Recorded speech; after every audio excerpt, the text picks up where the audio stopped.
Grabe, nakagawa na naman ako ng isang masarap na merienda gamit lang yung mga patatas. At pwede nyo rin itong ipangbenta.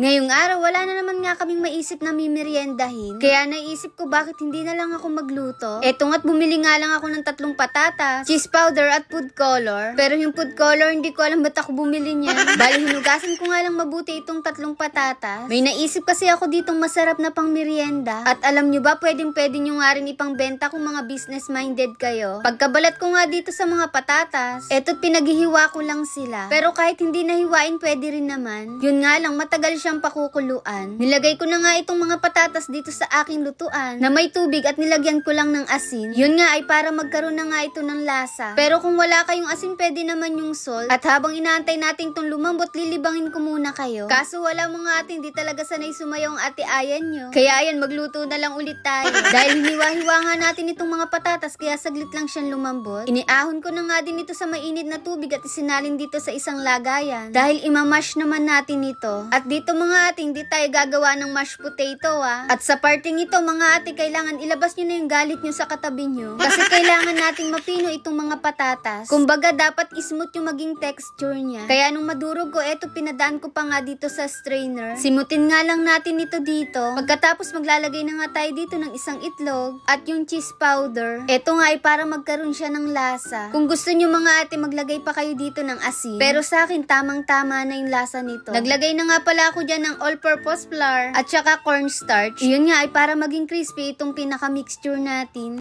Feeling ko nga kulang pa yung cheese powder kaya ayan, dinagdagan ko pa. Haluin lang natin ito ng mabuti para magkahalo-halo sila. At dito mga ate, gagamit ulit tayo ng piping bag. Dito nga natin ilalagay yung mixture na ginawa natin. Medyo malagkit nga lang pala itong mixture natin. Kung wala nga pala kayong piping bag, ay wag na kayong gumawa. Walang ganon! Gupitin nga lang pala natin yung dulo nito. Depende na sa inyo kung gaano kalaking gusto nyong gupitin. Tapos nagpainit na rin tayo ng mantika. At nung uminit na, mag-umpisa na rin tayo ditong magluto. Dito mga ate, nakadepende na sa inyo kung gaano kahaba yung magiging gusto nyo. Pero ako, mas gusto kita. Walang ganon! Kapag naging golden brown na nga pala ito, hanguin mo na rin. Grabe, tingnan nyo, ang ganda ng itsura. At alam nyo ba mga ate, itong niluluto natin may kamukha siyang chichirya? Kung alam mo, i-comment mo na dyan sa baba. Mas masustansya nga lang ito mga ate dahil gawa nga siya sa vegetable. At dito gagawa naman ako ng pinakasawsawan or dipping sauce. Ketchup at mayonnaise lang yun pinagsama ko. Syempre, mas masarap yan kapag meron tayong pagsasawsawan. Hindi ko alam yung tatawag ko dito pero eto na nga ang ating potato pops. O, diba ang crispy nito? Grabe, tingnan nyo naman, itsura pa lang mukhang ang sarap na. Kaya paano, tara, tikman na natin ito. At unang kagat first bite. Pasong-paso na naman ang ate ayan nyo. Pero in fairness mga ate, ang sarap niya. Hindi ko kayo niloloko, totoong masarap yan. Lalo na kapag sinawsaw mo pa dito sa dipping sauce. Tamang-tama nga ito, pang merienda ng mga anak nyo. Kesa bibili sila ng mga chichirya, ito na lang masustansya pa.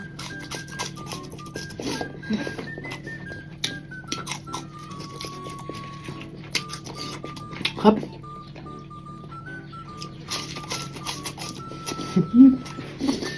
At ayun lang, bye-bye!